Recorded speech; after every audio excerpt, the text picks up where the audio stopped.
estava com saudades dessa vinhetinha de abertura aí do nosso Farol Entrevista, que está de volta nesta sexta-feira, intercalando aqui na programação do nosso Farol de Limeira. Papo diferente, tenho certeza que você irá gostar. E estaremos intercalando o nosso Farol Entrevista com o Farol Debate, o Debate Farol, melhor dizendo. E aqui ao meu lado o médico Dr. Renan Félix. Dr. Renan, gostou da vinhetinha? Bonitinha, né? Muito bacana, muito bem feita, bem preparada. E muito obrigado pelo convite. Estou participando aqui dessa inauguração da segunda temporada desse famoso e importante programa. Você sabe que quando a gente diminui, né, os nomes, eu me lembro do Ari Barroso. O Ari Barroso, ele tinha um programa, sucesso extraordinário do rádio, né, lá na década de 50.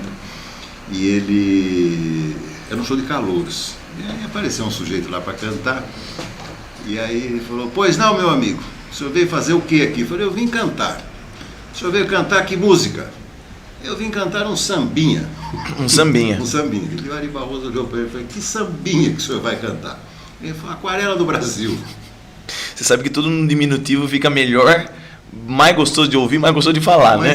Pois é, mas ele ficou... O Ari Barroso era autor da música. Ele falou: meu amigo, sambinha, de forma nenhuma o senhor vai cantar aqui, porque isso é um samba maravilhoso que eu escrevi. Então, pode ir embora daqui, que não é sambinha. Não é a tua praia aqui. Então não é vinheta. Aliás, essa vinheta foi feita, maravilhosa, foi feita pela minha irmã, pela Fabiana Lucato, também conhecida como Fabi.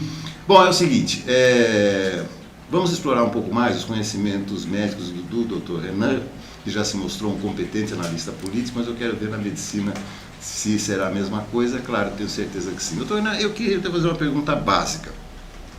A sua formação de pessoa é alguém ligado à natureza, é ligado à produção de mudas, de frutíferas, ornamentais. Conta pra gente como é que começou essa história da medicina. Na verdade, é bem interessante, Beto, porque realmente a minha família é uma família de empresários, produtores rurais, agricultores, e todos desse ramo, né? Mais empresarial e mais sempre voltado ao agro. E quando eu era pequeno, eu tinha muita dificuldade em prestar atenção nas coisas, em desempenho escolar e tudo mais, né? Com 6, 7 anos já. E a minha mãe achou estranho e viu que eu ficava muito ansioso, muito hiperativo, e começou a procurar causas orgânicas, né, para essa ansiedade, essa dificuldade de aprendizado e tudo mais. E aí, a gente, depois de muito procurar, muitas consultas, muitas avaliações, nós fechamos um diagnóstico de um possível TDAH. Então, nós começamos a visitar um especialista em Ribeirão Preto, chamado Marco Arruda, inclusive fundador do Instituto Glia, né, que é para crianças que têm transtornos de autismo, TDAH, dislexia, entre outros transtornos comumente encontrados na infância. E aí começamos o tratamento. Acho que eu tinha 7 anos de idade quando começamos o tratamento.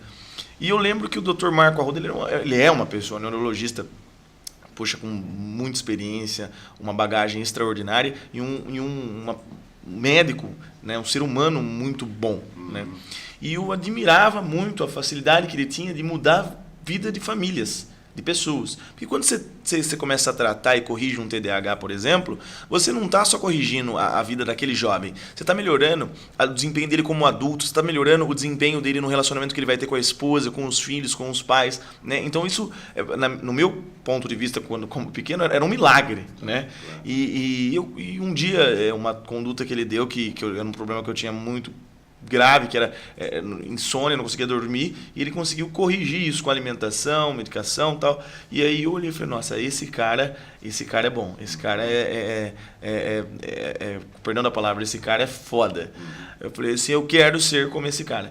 E aí começou a despertar um desejo de ser como ele.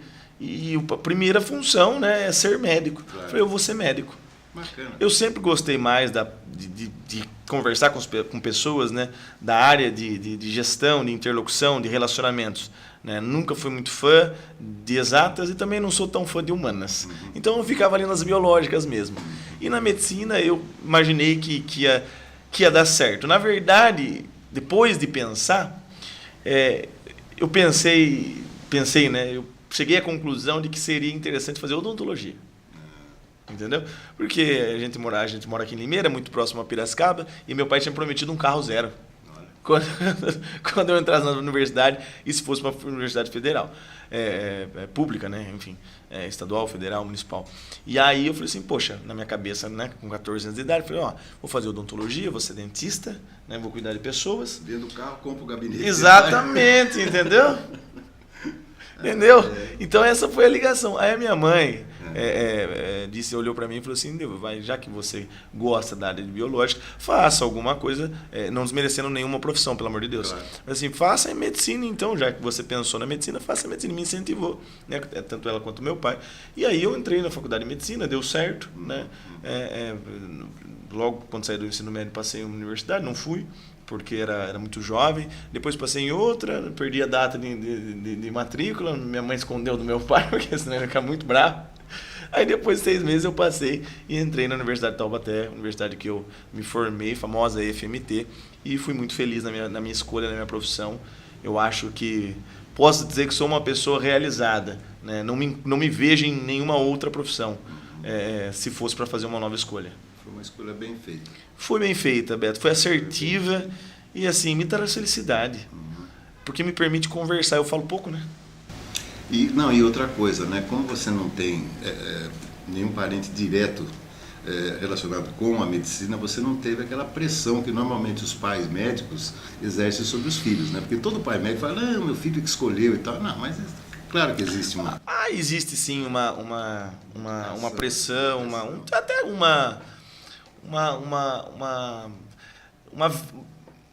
anseio velado dos pais desde quando nasce, que os filhos sigam os passos, abram não, né? Continuem o consultório, continuem o legado, a clínica, o hospital, enfim, né?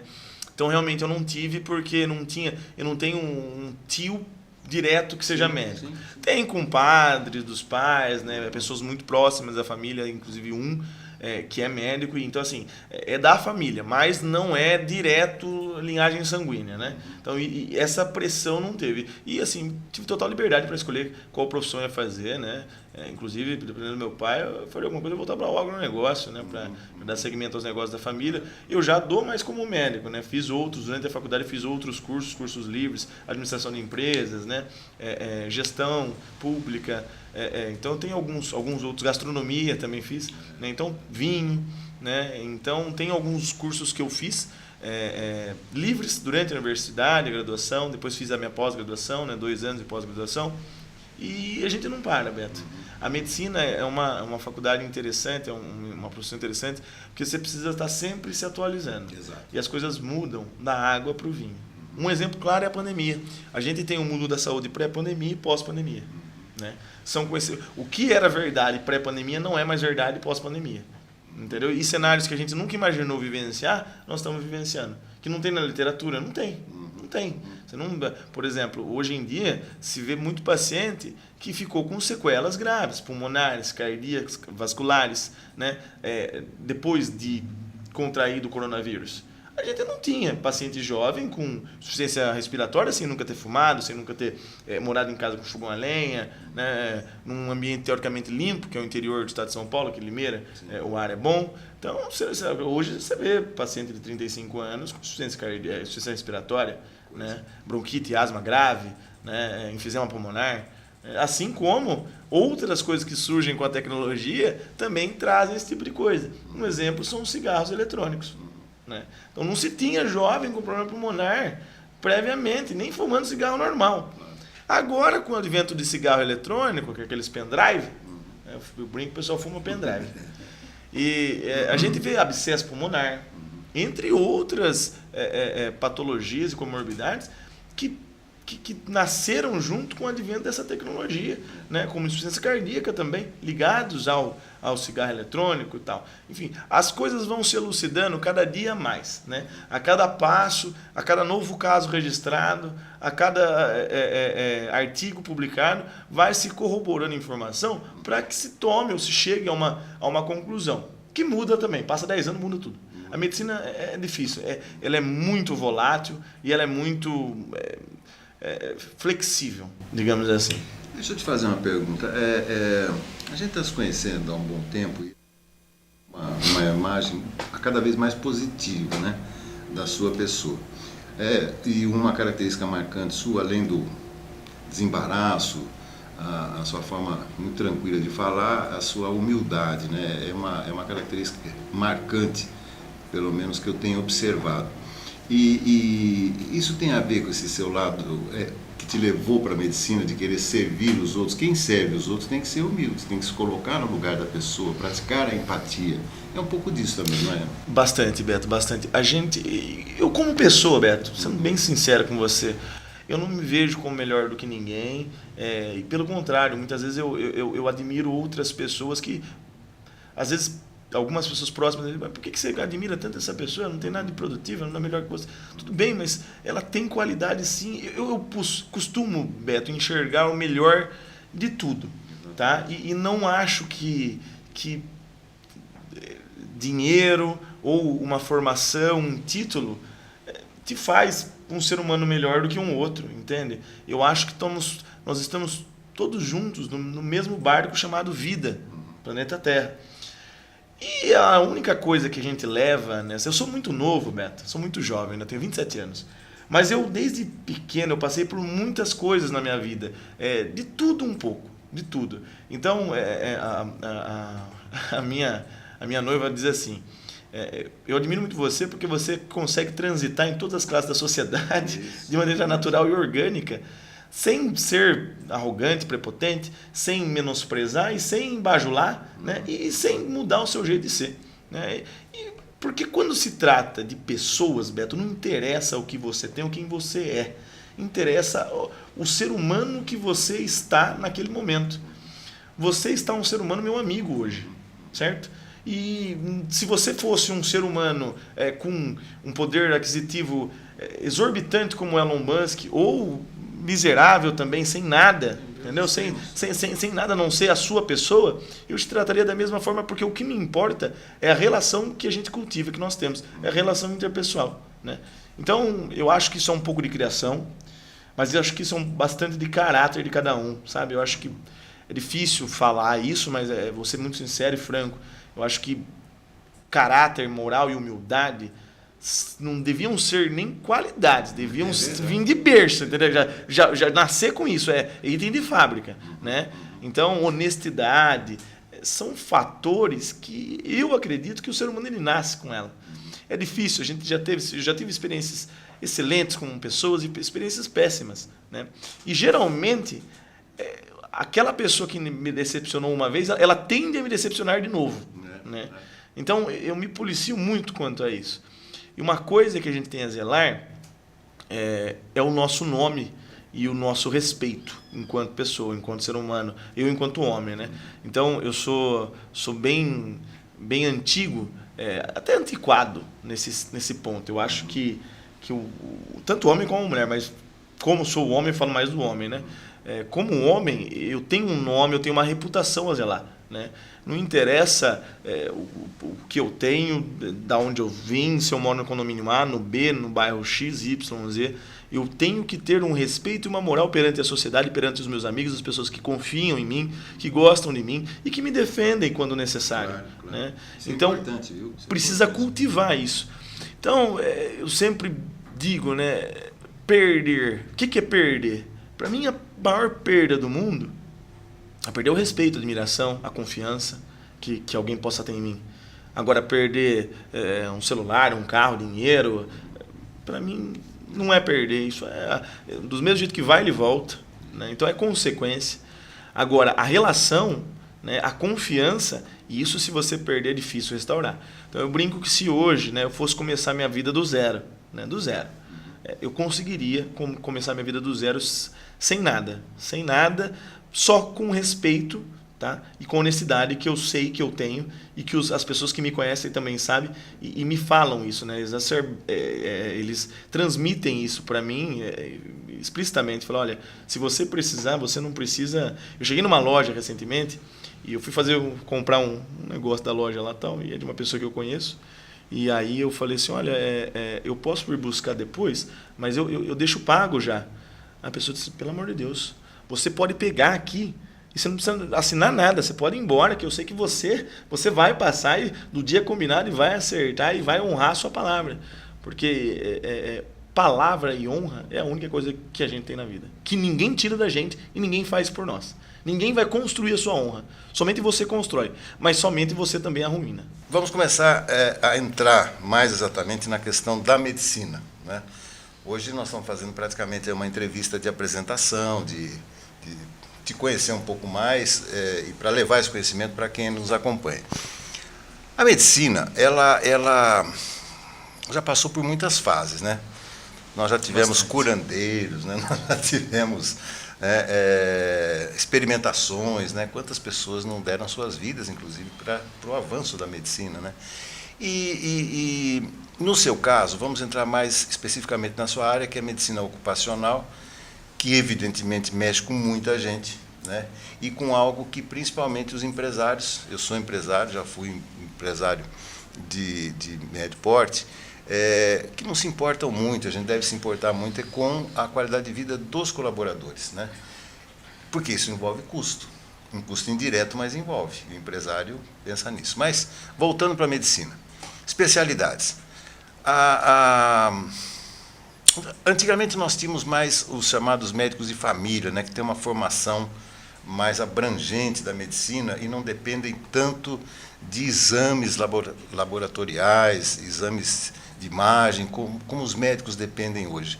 Eu fico refletindo, sabe? Por que hoje existem menos médicos que podem te dar um simples diagnóstico e eles tentam se cercar de tantos exames, isso acaba causando até uma inquietação no paciente. Vamos entrar nessa área. Eu vejo que são dois pontos, Beto. O primeiro, você me perguntou sobre a medicina de família. Por que não se vê mais médico de família como antigamente? O médico cuidava da família inteira, ia na casa e tudo mais. Exatamente. Primeiro, valor. Valor agregado. Com o advento de plano de saúde, principalmente os planos menores e tudo mais, o custo para se deslocar até uma casa, o custo de vida hoje, o valor de mercado, o valor de uma consulta caiu, enquanto o custo de vida aumentou. Então, o que o médico ganhava em poder de compra, quando era médico da família toda, não se aplica mais nos dias de hoje. Entendeu? A pessoa não paga o suficiente, ela não dá valor àquele atendimento exclusivo como se era dado antigamente. Né? O status, a credibilidade do médico, que se dispunha a ir até a sua casa e te atender, assim como seu filho, sua mulher, sua esposa. Né? Então, esse é um ponto. Né? Eu acho que a gente deixou de priorizar o médico que vai até a gente para priorizar mais ir até o médico. Tá. A gente dá mais valor àquele cara, isso é a população, tá? Aquele cara mais arrogante, mais snob, com um consultório todo pomposo, mas que no fim das contas visa ali, muitas vezes, puramente o lucro. Só isso. Né? Então, a própria população criou o que está a consumindo aos poucos. Criou essa dependência. Criou essa assim, dependência. Né? Segundo ponto, os processos jurídicos. Então esse é um ponto muito importante. Por que hoje os médicos se cercam de exames e muitas vezes ele não dá um diagnóstico para você e manda você para o especialista? Porque hoje, vamos supor, se eu sou médico do trabalho, se eu vejo uma radiografia sua, por exemplo, e vejo que estou vendo uma calcificação pulmonar. Olha, isso aqui é uma calcificação pulmonar, ela pode ser maligna, benigna, pode ser um granuloma, uma infecção que você teve, calcificou e está tudo certo. E se eventualmente eu te falo isso e você sai do meu consultório e diz à sua mulher, olha, eu estou com uma possível um granuloma, um câncer, ou enfim, uma nodulação aqui que a gente não sabe o que é. E aí a sua mulher se desespera, vai lá e bate o carro e vem a falecer. Sabe o que você vai fazer no mundo de hoje? Você vai no meu consultório e dizer, olha, você foi o culpado da minha mulher falecer porque você me deu uma notícia que você não sabia se era verdade, paraná, piriri, parará. Entendi. Então, o paciente culpa o médico por tudo que acontece com ele. As pessoas têm que entender que o médico não é o causador da doença. Ele está tentando curar. Tá? Certo. Então, quando você tem um trauma, por exemplo, na rodovia, cai, bate a moto e quebra o braço, a culpa não é do médico. O médico está lá para fazer o melhor que ele pode. Claro. Que ele pode. Não existe solução impossível. Como é que eu vou te explicar isso? Não tem como deixar 0 km de novo. Nós vamos fazer o melhor que a gente pode. Mas tem situação que o melhor que pode não é bom. Não é bom para você. Muitas vezes o melhor é amputar o braço. É bom amputar o braço? Na escala de prioridade seria a vida, né? Exatamente. Exatamente. O médico ele precisa salvar a vida, para preservar a função. E, às vezes uma deformidade no braço para o paciente não é bom. Eu vou processar o médico porque o braço ficou deformado. Mas ele não entende que a vida dele está salva, que a função do braço dele, ele consegue pegar um celular, pegar um copo de água para tomar. Então a função do braço dele está preservada e que o dano estético é o último na escala de prioridade. E foi o único que foi atingido, porque não dava para fazer melhor. Mas ele vai processar o médico. E aí o médico tem que gastar com advogado, se defender, como se ele tivesse cometido um crime. Entendeu? Correndo o risco de perder a sua licença. Então, o que causou tudo isso? O próprio paciente, a falta de relação interpessoal, a falta de comunicação, a falta de empatia. Entendeu? A falta de conhecimento de que o médico não é Deus. Ele é um ser humano como você. Se você bate o carro e leva para recuperar, você tem que entender que o cara vai recuperar o que dá para ser recuperado. Mas se você quiser que ele fique novo, você tem que ir lá e comprar outro carro novo. Dá para fazer um outro ser humano novo? Dá, neném, não vai ser você. Se você quebrou o braço, dificilmente esse braço vai ficar igualzinho como era previamente. A gente não pode... Você entende? Não tem PT na gente. PT na gente é a morte. É a morte. Então, na medicina é muito assim. As pessoas esperam que fique perfeito, fique igual era antes. Nenhuma cirurgia plástica fica igual. Fica melhor, né? Eventualmente. Mas não fica igual. Então, igual é muito difícil. E o médico, ele também tem suas limitações. O problema é que, às vezes, o médico acaba pagando pela falta de conhecimento do paciente. Ele sofreu um acidente, ele se queimou, ele está com enxerto no corpo inteiro. A culpa é do médico se o enxerto dói, se a mão não retrai, se a mão retrai, se ficou feio. Poxa, o médico não causou o acidente. O médico tentou fazer o melhor que ele pôde para consertar, para deixar o melhor possível, né? Mas o melhor possível não é igual antes de ter queimado. Então, esse senso o bom senso falta. E às vezes quando eu te falo isso, eu falo, poxa, mas não, as pessoas sabem. Não sabem. A maioria das pessoas, elas acreditam que o médico resolve tudo. Uma certa vez aconteceu comigo. Eu estava de plantão num determinado hospital e chegou uma filha com uma mãe diabética. E uma senhora de 70 anos, obesa, 1,50 m e pouquinho, numa cadeira de rodas, com o pé todo inchado, com um monte de úlceras, né, e até começando a necrosar. Isso se dá devido à própria patologia da diabetes. Vai lesionando o vaso, né, vai lesionando demais estruturas, estrutura óssea, estrutura muscular, até que se dá um ponto que um membro ele é tão acometido, tão lesado, tão ferido, que não tem mais solução. Aquilo infecta, reinfecta, a circulação vascular daquele local já está comprometida, não tem como salvar, né? E aí o paciente perde o membro, né? Então essa filha chegou com a mãe e falou assim, doutor, ó, tá aí minha mãe, eu preciso que o senhor resolva, dê um jeito. Eu falei, viu, vamos conversar. O que o senhor... Não, eu sou portador de diabetes. Eu falei, viu, mas quantos anos o senhor tem? Ah, não, então, eu descobri, eu tinha 30 anos. Tá, quantos o senhor tem? 70. Tá bom. Eu falei, e como é que são? O senhor toma o quê? Ela falou, eu tomo isso. E como é que é os hábitos alimentares da senhora, atividade física? Não, então, eu me cuido, eu faço tal. Eu falei assim, olha, o que é cuidar para a senhora? Não, então, eu evito comer doce, né? E à noite... Eu falei, tá, mas isso não é se cuidar, né? Porque não é só isso que tem. Diabetes. Alguém um dia falou para a senhora que massa, pão, né, fruta, até fruta em excesso, piora, não pode ficar muito tempo sem comer, não pode beber, né? Ah, não falou assim, a senhora fez, a gente tenta, mas a gente sempre dá uma escapadinha, né? Não sei o que, doutor. Aí a filha estava extremamente nervosa e ela foi até assim, grosseira, né? Porque o senhor tem que resolver. E ela falou isso umas 4 ou 5 vezes. E eu sempre explicando para ela, falei, vou fazer o melhor. E chegou um momento que eu fui um pouco ríspido. Disse assim, olha, vamos lá, a senhora está me dizendo aqui, já a quinta vez que a senhora fala que eu tenho que resolver. A sua mãe tem 70 anos, ela teve diagnóstico com 30. Faz 40 anos que a sua mãe tem uma vida desregrada. Mas não tem vida desregrada. Eu falei, tem sim, porque ela está obesa. Ela está com um pé que ela vai perder o pé. Esse pé aí, daqui a pouco, vai ter que amputar, porque está necrosando o pé dela.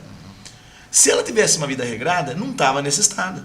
Agora, ela errou conscientemente durante 40 anos, e a senhora, num sábado à noite, vem aqui num pronto-socorro, que é para urgência e emergência, para que eu resolva, eu não tenho o poder de resolver.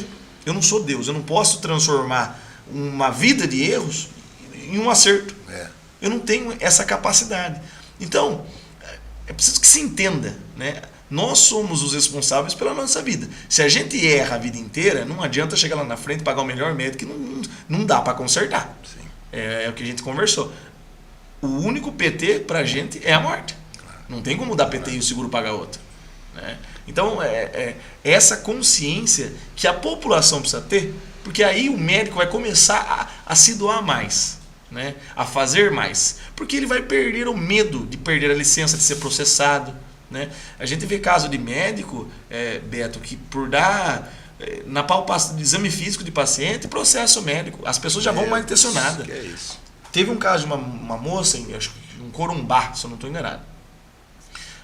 Ela entrou no consultório de um ginecologista. O ginecologista, obviamente, sabe de todos os riscos, então ele sempre chamava a secretária junto. Né? E a secretária já ficava na sala. Né? E ele foi fazer o exame físico da moça e tal.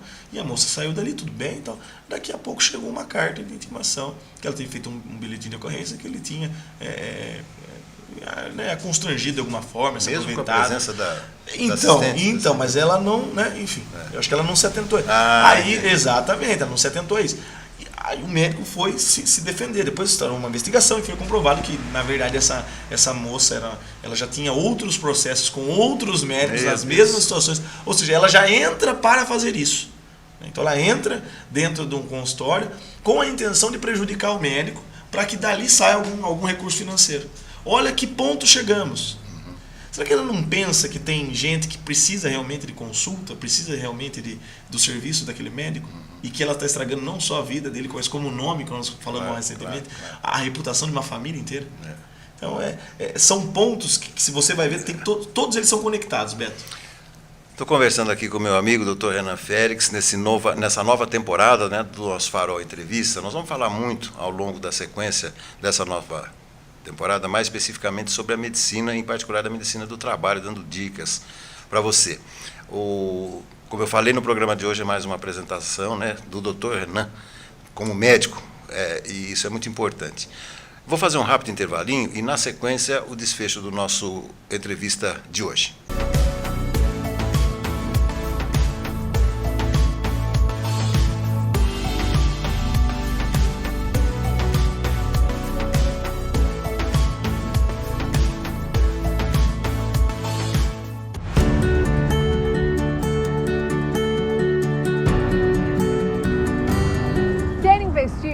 Mais valorizada de Limeira, esse é o Cidade Universitária 2.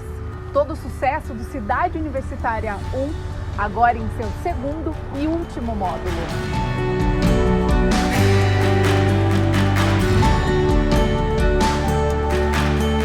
São lojas comerciais e residenciais a partir de 250 metros quadrados, com infraestrutura completa e ao lado da Unicamp.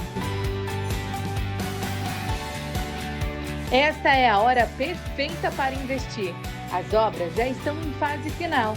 E para ficar ainda melhor, este é um loteamento com a qualidade Grupo Ingep. Investimento garantido, sem preocupação e com pagamento facilitado, em até 180 vezes, sem burocracia.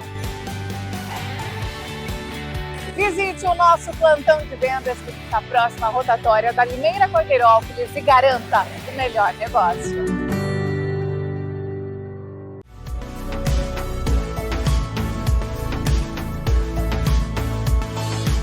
De volta aqui para o segundo bloco rapidinho aqui do nosso Farol Entrevista. A conversa está sendo maravilhosa. Melhor falar de medicina do que de política, né, doutor? É mais gostoso, né? Não é? Você se sente mais em casa? Eu me sinto mais em casa. Estou vendo. É mais a minha área, eu domino mais. Aliás, na próxima semana nós vamos fazer uma entrevista especial com 1h30, que se deixar ele vai até amanhã. Depois do almoço, mas é muito bom. Muito simpático, doutor Renan. É o seguinte, nós temos uma perguntinha e agora entrando especificamente nessa área, que nós iremos abordar com mais profundidade a partir do próximo programa, do nosso companheiro Cláudio Bonturim, do nosso Debate Farol, que ele quer te deixar uma pergunta específica em relação à área laboral. Vamos à pergunta. Bom dia, doutor Renan. Um grande abraço. Estamos aqui voltando, inaugurando novamente aqui o nosso Farol Entrevista, né? E hoje vamos falar de saúde ocupacional, que é uma das suas especialidades como médico. Doutor Renan, eu gostaria de saber o seguinte, sobre a síndrome do carpo. Eu fiz recentemente um exame a pedido do meu neurologista e eu tenho a síndrome do túnel do carpo moderada nas duas mãos, nos dois punhos, né? E eu perguntei a ele se era um efeito das lesões por efeitos repetitivos, né? Ou seja, uma doença ocupacional. Ele disse que é uma das consequências, sim. Então, minha pergunta é a seguinte, eu gostaria de saber quais são as profissões mais propensas aos trabalhadores para que eles possam, ou para que eles tenham como consequência a síndrome do túnel do carpo. Há alguma profissão que realmente seja mais propensa a isso do que outra? Quais seriam essas profissões, doutor Renan? Muito obrigado pela pergunta, Cláudio. É um prazer responder alguma coisa da minha área de vez em quando, né? Não só como nós conversamos, não só de política. A síndrome do túnel do carpo é realmente uma doença ocupacional na maioria das vezes, não só, mas é muito correlacionada ao trabalho, tá? A gente tem uma compressão, na verdade, né, do nervo mediano, que acontece na região do punho, né, e o que leva a dor, formigamento e às vezes até edema, né, faz uma reação inflamatória e impossibilita, né, de você realizar movimentos de vida cotidiana, por exemplo, né. Geralmente ela tem correção sim, com tratamento conservador, uso de remédio ou abordagem cirúrgica, né, depende do caso, para fazer a descompressão desse arcabouço, onde passam tendões, nervos, né, e eventualmente musculatura. As profissões que mais são acometidas com essa síndrome são as profissões que usam muito a mão e o punho de maneira repetitiva, tá? Sem intervalos de descanso, sem troca, né, de função, então rodízio que a gente fala, né? Então, um exemplo, tá? Digitadores, pessoas que trabalham dentro de departamentos fiscais, contábeis, que passam o dia todo digitando e não param, né? São às vezes 8, 9 horas naquela mesma posição, fazendo aquela atividade incessante.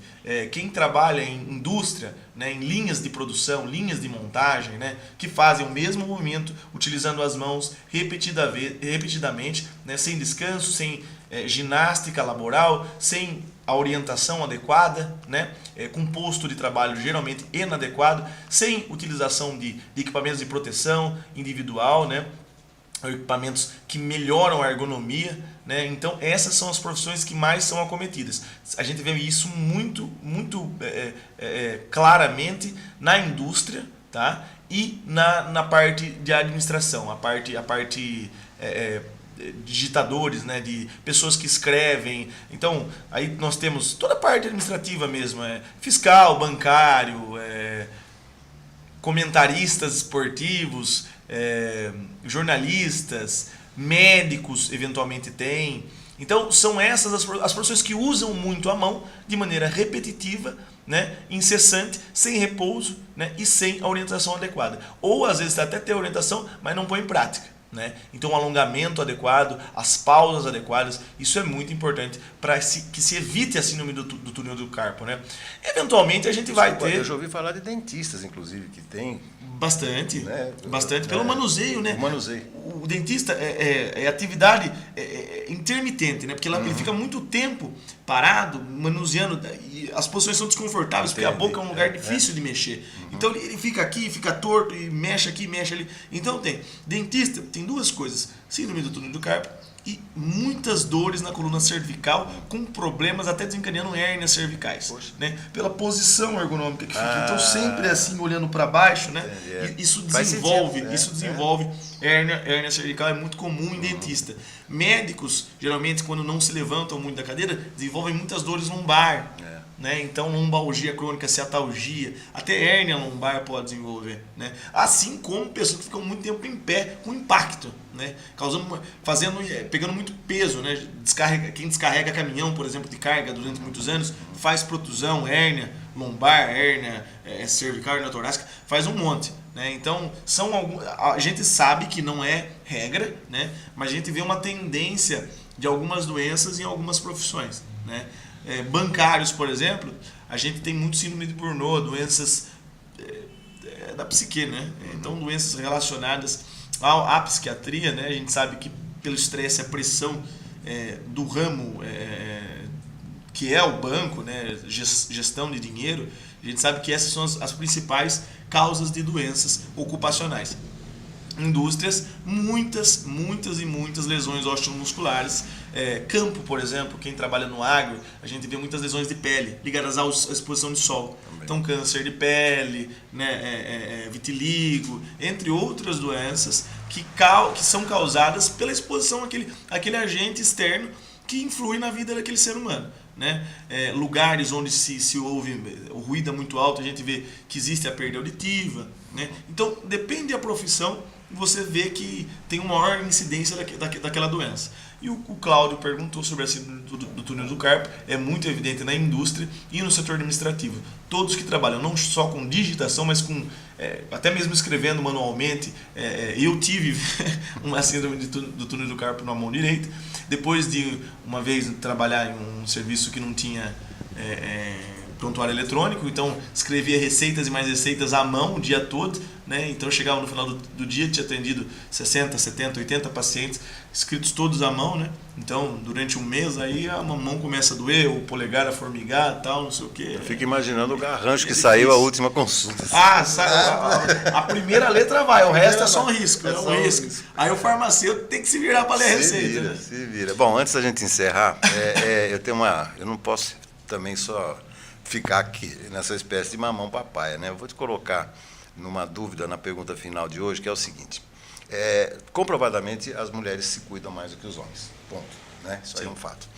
Agora, eu já falei algumas vezes com alguns amigos em relação por que os homens não se cuidam, não se tratam, não acreditam, etc. e tal.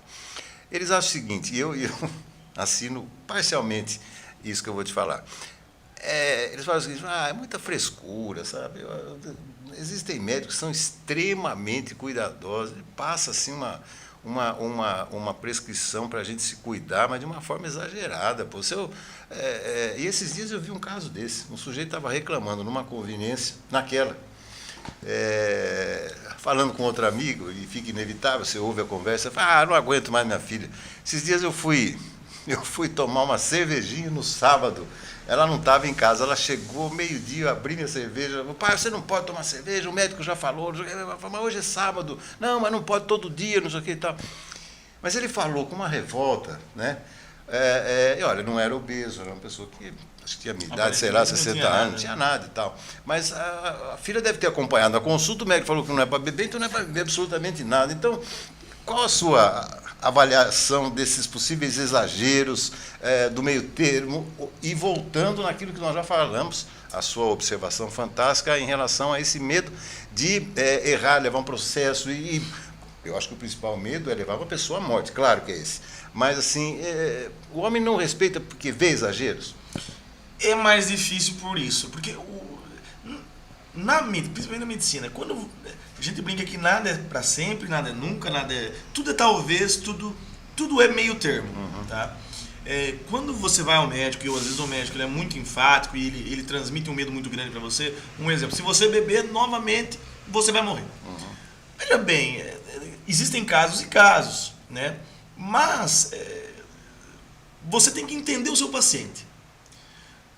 Um exemplo, o meu avô é um senhor de 80 anos, que final da tarde, às 60, 70 anos, ele faz isso. No final da tarde, antes de jantar, ele vai lá e toma uma dosinha de um conhaque que ele gosta. São 10 ml, 5 ml, segundo ele, para abrir o apetite. Faz 80 anos que ele vive assim. Você acha mesmo que se eu chegar para ele e falar assim, vô, o senhor não pode mais beber? Ele vai sentir prazer em seguir uma recomendação minha? Eu tirei uma das poucas felicidades que ele tem há 70 anos. Né? Então, é difícil, precisa ser ponderado, precisa entender a realidade do seu paciente. Poxa, meu avô tem 80 anos, ele tem o quê? Ele tem hipertensão, teoricamente não poderia beber, mas está bem controlado, certo? Mas ele tomou o conhaque dele antes do jantar, há 70 anos é uma alegria para ele. Muitas vezes a doença da depressão mata mais do que a doença física. Exatamente. Então, quando você fala, você não pode, você restringe para o homem, principalmente para o homem, a liberdade, ela é muito importante. E a maioria dos casos ela é incondicional, entendeu? Então, quando você restringe a liberdade de um homem, você está ferindo ele, é pior que xingar a mãe, entendeu? Então, dizer para ele que ele não pode fazer aquilo nunca, você não tem mais entrada, você não tem mais poder de convencimento sobre aquele paciente. Porque ele fala, pô, o cara não está me dizendo que eu não posso beber nunca, eu não posso comer pastel nunca. Então, saber... Aí restam duas alternativas, doutor. Ou você troca de médico, ou você não acredita nele. Exato. Você entendeu? Aí, tem o que fazer. Qual que é o primeiro intuito das pessoas fazer? É trocar de médico? Não, é não acreditar nele e deixar por isso mesmo. Isso, exatamente. Eu vou continuar tomando meu pastel, ele não sabe nada, mas meu pai come pastel até hoje, tem 90 anos, está vivo, por que eu não posso comer de vez em quando, num sábado?